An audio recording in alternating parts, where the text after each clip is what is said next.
Hi అండి, అందరికీ నమస్కారం. ఎలా ఉన్నారు? బాగున్నారా ఫ్రెండ్స్? ఈరోజు వీడియో వచ్చేసి పొలం దగ్గరికి వచ్చామండి. ఈ పొలంలో ఏం తెగులు ఉండేది మీకైతే వీడియో ద్వారా తెలియజేస్తానండి. నా వీడియో మీకు నచ్చినట్టయితే ఒక లైక్ చేయండి. ఛానల్ కొత్తగా చూస్తున్న వారు సబ్స్క్రైబ్ చేసుకోండి ఫ్రెండ్స్. సరే ఫ్రెండ్స్, వీడియోలోకి అయితే వెళ్దాం. నేను ఒకటైతే చెప్పాలనుకుంటున్నాను. అదేంటంటే, రైతు ప్రతిరోజు పొలం దగ్గరికైతే రావాలండి. పొలం ఎలా ఉంది అంటే ఏ తెగులు ఉంది అని తెలుసుకునేదానికి ప్రతిరోజు పొలం దగ్గరకు వచ్చి ప్రతి గంటని పరీక్ష చేయాలన్నమాట. ఈ గంట ఎలా ఉంది అంటే ఆకు ఎలా ఉంది, ఈ కాండం ఎలా ఉంది, ఏ తెగులు ఉంది అని ప్రతిరోజు పొలం దగ్గరకు వచ్చి చూడాలన్నమాట. ఏ తెగులు ఉండేది అన్నీ పరిశీలన చేయాలన్నమాట. అలాగే ఈరోజు పొలం దగ్గరకు వచ్చాము. బిర్రు పొట్లండి. బిర్రు పొట్ల టైంలో ఏం తెగులు పడద్దంటే ఎక్కువగా ఇది పాంపడ, తర్వాత వచ్చేసి దోమ అయితే ఎక్కువగా ఆశిస్తుంది. మన పొలంలో దోమ ఉందా లేదా చూద్దాం రండి. ఇదేనా?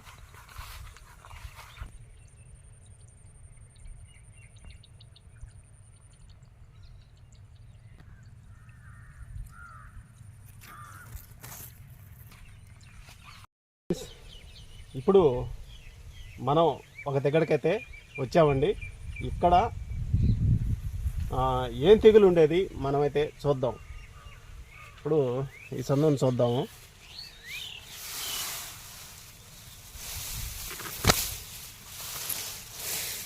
ఇక్కడైతే నీట్గా అయితే ఉందండి. నీట్గా ఉంది, గంట నీట్గా ఉంది. ఆకు కూడా, పైరాకు కూడా నీట్గా అయితే ఉంది.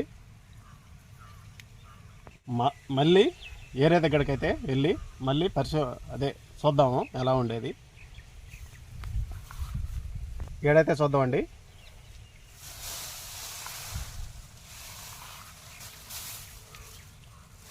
ఇక్కడ కూడా నీట్గా ఉంది. మనం గిన్నెం కిందే చూస్తాం అన్నమాట.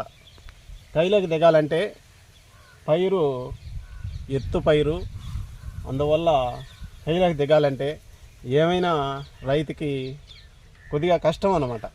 అంటే పైరు నూగు కాబట్టి దిగలేడనమాట. అందువల్ల ఈ గిన్నెం కిందనే చూస్తారు, ఎక్కువగా గిన్నెం కింద చూస్తారు. కానీ అక్కడే పొరపాటు చేస్తున్నాడు అనమాట రైతు.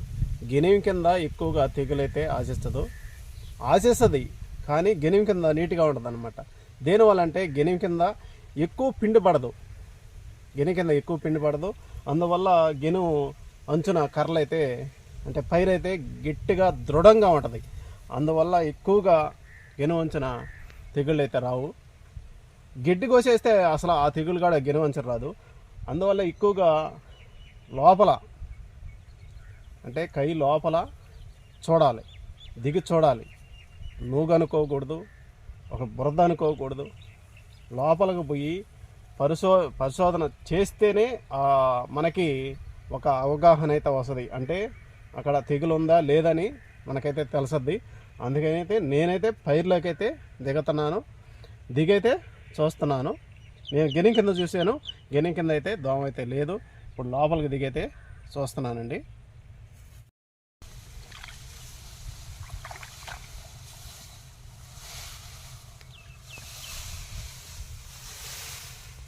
ఇప్పుడు గిన్నె కింద చూసాం కదా, గిన్నె కింద అయితే దోమ లేదు. ఇప్పుడు లోపలికి దిగాము. లోపలికి దిగిన మాట దోమ అయితే ఉందండి. అది అంటే ఇప్పుడే ఉత్పత్తి అవుతుందన్నమాట, గుడ్డు ఉత్పత్తి అవుతుంది. ఆ దోమ గడ మీకు చూపిస్తాను, ఆ గుడ్డు గడ చూపిస్తాను.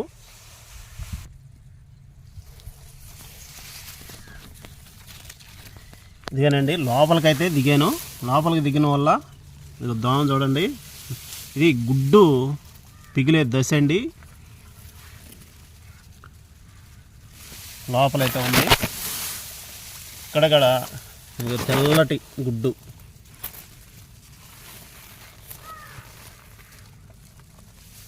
అంతా గుడ్డు అండి. ఈ గుడ్డు పిగిలిందంటే ఇంకా మొత్తం గంట అంతా తినేస్తుంది అనమాట.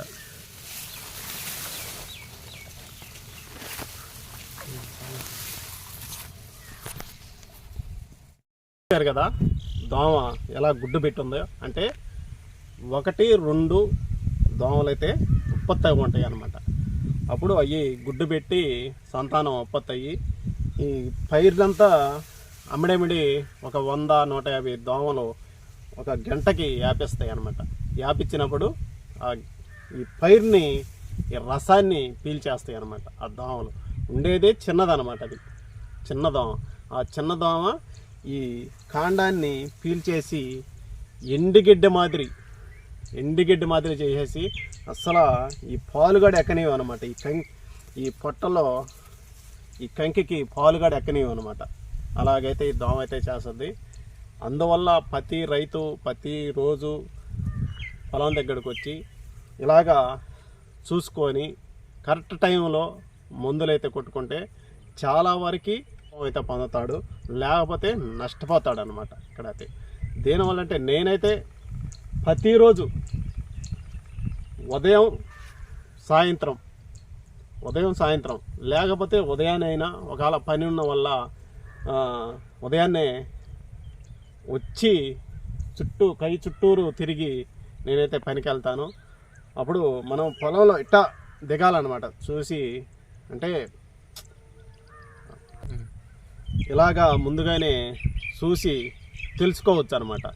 అదే మనం రోజు రాకుండా 2 రోజులకు ఒకసారి 3 రోజులకు ఒకసారి మనం పొలం దగ్గరికి వచ్చినప్పుడు ఇలాంటి ఇబ్బందులు ఎదురవుతాయి అన్నమాట. ఇప్పుడు నేను తొలి దశలోనే గమనించాను అనమాట. తొలి దశలోనే మనం దోమకి మందు కొట్టుకున్న వల్ల చాలా వరకు మేలండి.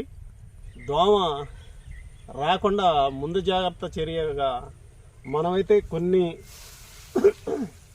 అయితే పాటించాలండి. ఎక్కువగా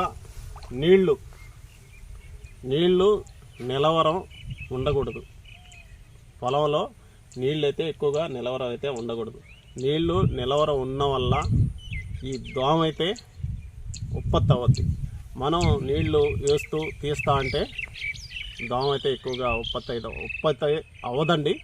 నీళ్లు నిలవరం ఉన్న వల్ల ఎక్కువగా దోమ ఉత్పత్తి అయితే అవ్వద్దండి. తర్వాత గినాలకైతే గడ్డి నీట్గా అయితే కోసుకోవాలి.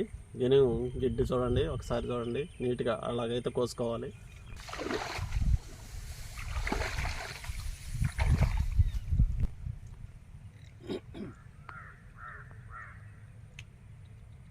ఫ్రెండ్స్, ఈరోజు వీడియో ఇంతేనండి. రేపు ఖచ్చితంగా అయితే ముందైతే కొట్టాలి. దేనివల్లంటే ఒక్కరోజు లేట్ చేసినా కూడా దోమ అనేది చాలా వరకు గుడ్డైతే వ్యాపిస్తుంది, గుడ్డైతే పిగిలిస్తుంది అనమాట దోమ. అందువల్ల ఒక్కరోజు మనం లేట్ చేయకుండా తెల్లారే మనం చూసిన రోజు ఇంకా అప్పటికప్పటికే మందులు తెచ్చి అప్పటికప్పటికి కొట్టలేము కాబట్టి ఆ రోజే తెల్లారి మటుకు కంపల్సరిగా దోమకైతే ముందైతే కొట్టాలి. నేనైతే ఈరోజు సాయంత్రం వచ్చానండి, ఉదయాన్నైతే రాలేకపోయాను. ఈరోజు సాయంత్రం అయితే వచ్చి చూశాను, గుడ్డ అయితే పిగిలి ఉంది. రేపు కంపల్సరిగా నేనైతే దోమ ముందు అయితే కొడతాను. ఆ దోమ ముందు ఏముందో మీకైతే నెక్స్ట్ వీడియోలో ఆ ముందు వీడియో, అంటే ఆ దోమకి నేను ఏం ముందు కొట్టేది వీడియో చేసి నెక్స్ట్ వీడియోలో మీకైతే అందిస్తానండి. నా వీడియో మీకు నచ్చినట్టయితే ఒక లైక్ చేయండి ఫ్రెండ్స్. తర్వాత మంచి వీడియోలో కలుసుకుందాం. బాయ్.